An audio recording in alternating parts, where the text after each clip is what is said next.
मैं नीरी लाल कस्बे के बड़े कारोबार थे। उनकी पत्नी सुशीला देवी घर में बाबाओं को भोज पूजा पाठ करवा कर आए दिन उन्हें दक्षिणा देती रहती थी। वे आंख मीच कर बाबाओं पर भरोसा करती थी, आए दिन व्रत उद्यापन करती थी। सो उनके घर में सहेली का आना जाना भी लगा रहता था। घर में उद्यापन पहले शहर में बड़ी साड़ी स्टोर आदमी नए फैशन की साड़ियाँ लेकर घर आता और सुशीला देवी की खटाखट 15 एक जैसी साड़ियाँ बांटने के लिए निकाल लेती। फिर एक भारी साड़ी भी खुद के लिए पसंद करती और बहू सुंदरा को भी पुकारती और कहती कि तुम भी एक अच्छी साड़ी पसंद कर लो। सुशीला देवी के घर में एक नामी बाबा जी का आना जाना था। उनके आशीर्वाद के बिना तो घर का पत्ता भी नहीं हिलता था। कुछ भी नया काम हो, बाबा जी उसका मुहूर्त निकालते और हवन करते, फिर काम की शुरुआत होती। सुशीला देवी बाबा जी के आश्रम में जाती और सेवा करके आती। उनके विश्वास था कि घर में हर तरक्की बाबा जी के आशीर्वाद से होती है। हकीकत थी कि सुशीला देवी व उनके जैसे ही दूसरे भक्तों को मदद से बाबा जी के आश्रम हरा भरा हो रहा था। जब सुशीला देवी सेवा के लिए जाती तो अपनी बेटी मीनू को भी साथ ले जाती। आश्रम वे कहती, बाबा जी के पैर छूकर आशीर्वाद ले लो। बेटी भी मीनू को आशीर्वाद देते और कहते, देखना हमारी मीनू बेटी किसी राजा भोज को ब्याही जाएगी। सुशीला देवी बाबा जी के मुंह से शुभ वचन सुनकर धन्य हो जाती। मीनू निकली भी बहुत खूबसूरत।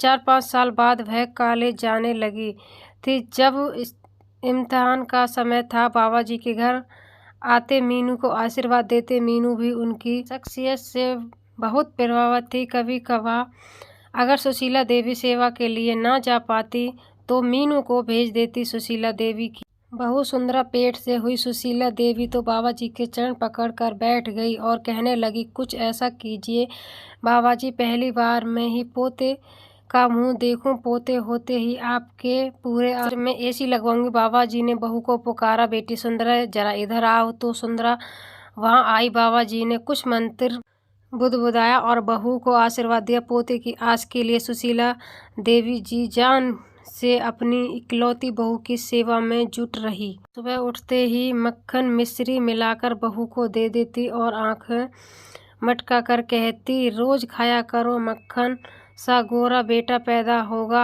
एक दिन सुशीला देवी ने मीनू से कहा कि बेटी, आज बाबा जी के आश्रम में तुम चली जाओ, मुझे कुछ काम है। और देखो में सूखे मेवे रखे हैं, उन्हें ले जाना नहीं भूलना। बाबा जी के आशीर्वाद से पोता ही होगा, देख लेना तुम लोग। मीनू भी माँ कहे मुताबिक बाबा जी की सेवा में जुटी रहती है। बहुत सुंदरा दिन चढ़ रहे थे और सुशीला देवी की चिंता बढ़ती जा रही थी।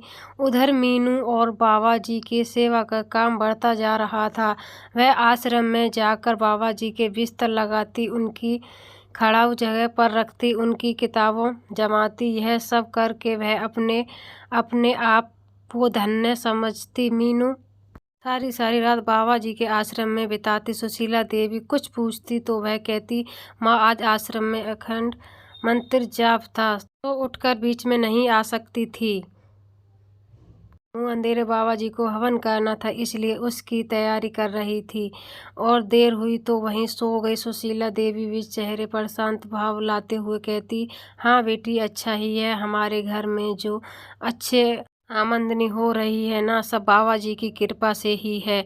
अब सब इसे संभालने वाला एक बारिश और आ जाए तो मैं बिंदी नारायण के दर्शन कर आऊं। मीनू घर से सलवार कुर्ता पहनकर चुन्नी ओढ़कर जाती और सांझ ढलते ही छोटे छोटे किसी अप्सरा का रूप धारण कर लेती। वह अपनी जवानी का बाबा जी के साथ भरपूर मजा ले रही थी।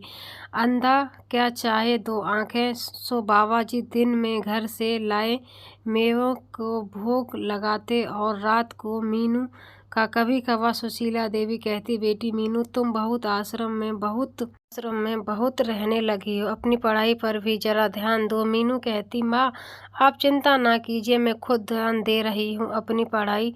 और बाबा जी जब कभी घर आते तो सुशीला देवी कहते, मीनू बेटी, पर यह साल भारी है, थोड़ा आश्रम में मंत्र जपेगी और हवन करेगी तो दोष मुक्त होगी। मीनू तो बाबा जी से इतने मोहित हो चुकी थी कि घर में कुछ न बताती। जो चल रहा था उसमें वह बहुत खुश थी। कभी कभी मीनू की सहेली उसे पार्टी के लिए बुलाती तो मीनू बाबा जी से कहती, बाबा जी आज रात को मैं ना आ सकूंगी। बाबा जी कहते, अब तुम बिना हमारे जीवन संभव है। तुम भी नहीं चाहोगी कि यह राज खुल जाए। एक रात की भी छुट्टी नहीं तुम्हें। मीनू बाबा जी डर के मारे जिद ना करती और अपनी सहेलियों से कह देती कि घर में काम ज़्यादा है, वह पार्टी में ना आ सकेगी। जल्दी ही सुशीला देवी के घर में खुशखबरी आ गई। उनकी बहू सुंदरा ने बेटे को जन्म दिया है। सुशीला देवी तो खुशी के मारे आसमान में उड़ने लगी थी। घर में बड़े ही जोरों शोरों से जश्न मनाया गया और बाबा जी का आश्रम सुशीला देवी की कृपा से चमाचम उठा। अब पोते के साथ सुशीला देवी और ज़्यादा बिजी हो गई और उधर मीनू बाबा जी के आश्रम में वह बाबा जी के खिलाफ एक शब्द भी सुनना पसंद नहीं करती थी। अब कभी कभार सुशीला देवी कहती, बेटी मीनू अब तुम आश्रम जाना छोटा हो गया है, मैं तो गंगा नहा ली, अब मैं फिर से बाबा जी की सेवा में जुट जाती हूँ। मीनू कहती, माँ क्या तुम इस उम्र में आश्रम में दौड़ भाग करोगी? अब तुम पोता संभालो, बाबा जी की सेवा में कोई कमी नहीं आने दूंगी। यह सुन सुशीला देवी के चेहरे पर बड़ी सी मुस्कुराहट बिखर जाती। वे मन ही मन सोचती, आजकल की लड़कियां कितना डिस्को में जाती हैं। अच्छा है मीनू को यह हवा नहीं लगी। क्या फ़ायदा, 4 बॉयफ्रेंड बना लेगी और वहाँ नशा करेगी। इससे अच्छा है कि आश्रम में ही सेवा करे, कुछ ही कमाई। सुशीला देवी निश्चित होकर एक तीर्थ कर आई। उन्हें आए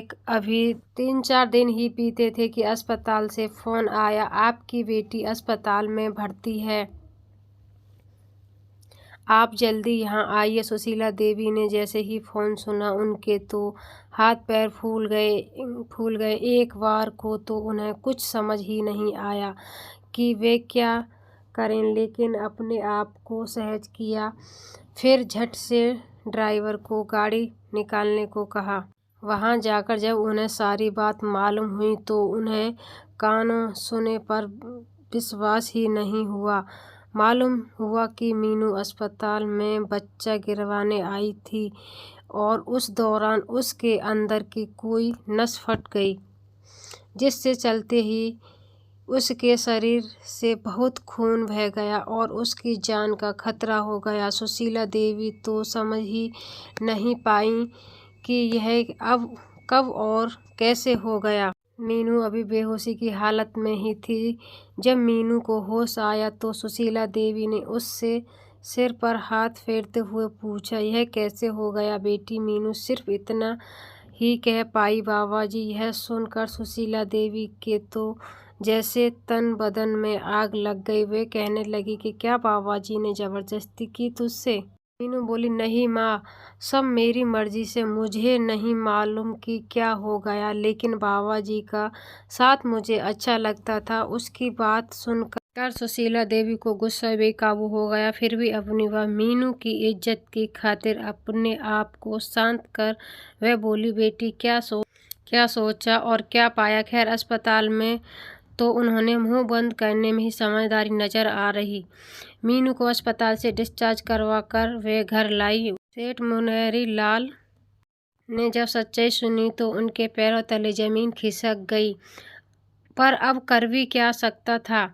आखिर इस सब में मीनू भी तो शामिल थी। हाँ, सुशीला देवी का बेटा रसम कहने लगा, देखा माँ, बाबा जी का अंधभक्त का नतीजा। मैंने तुम्हें कितनी बार समझाया था कि घर में जो कुछ है वह पिताजी व मेरी मेहनत का फल है। बाबा जी के आशीर्वाद से कुछ नहीं होता है। लेकिन माँ, तुम्हें तो उन पर इतना विश्वास था कि तुम मेरी एक भी बात ध्यान से सुनती तक नहीं।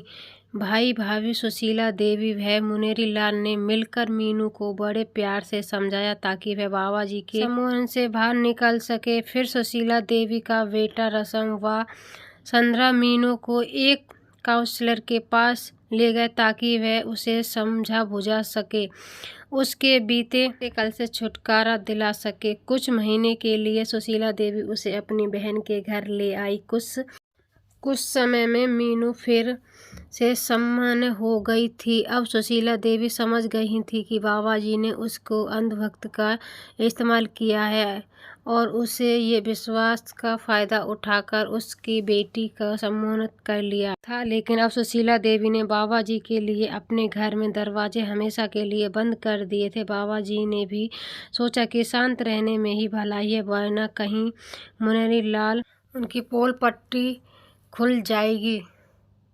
उन्होंने जो आश्रम में हवन कीर्तन के नाम पर कारोबार किया है और बाबा जी को मुंह खोटा पहना है, जानता है सामने उतर जाएगा, कहीं उन्हें जेल की हवा ना खानी पड़ जाए। तो आज की स्टोरी कैसी लगी? किसी बाबा के झांसे में ना आए। तो मिलते हैं एक नेक्स्ट स्टोरी में।